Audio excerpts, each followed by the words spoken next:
د لوک موسیقۍ د ساز سامان تیارولو تاریخي دکان ختمېدو سره مخ دی. د پېښور محله شاه برهان سره د فن موسیقۍ آلات د دکانونو ډیر یادونه شامل دي، کوم چې په تاریخ کې لوی حیثیت لري.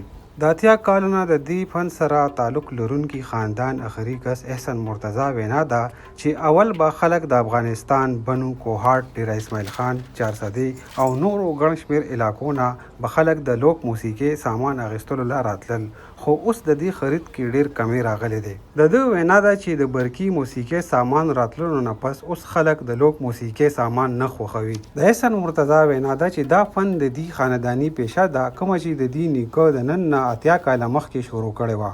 وایي چې اول به تبلې او نور د موسیقۍ آلاتو ډیر قدر وو، خو اوس د دې قدر کم شوی دی او دا پیشه ختمېدو سره مخ ده. د دې وینا ده چې یو خوا د نوي موسیقي آلاتو راتلو نه پس د دې قدر کې کمی راغلی دی، نو بل خوا د خلکو د دې قدردان چې کم دي هغه هم نه دي پاتې شوي.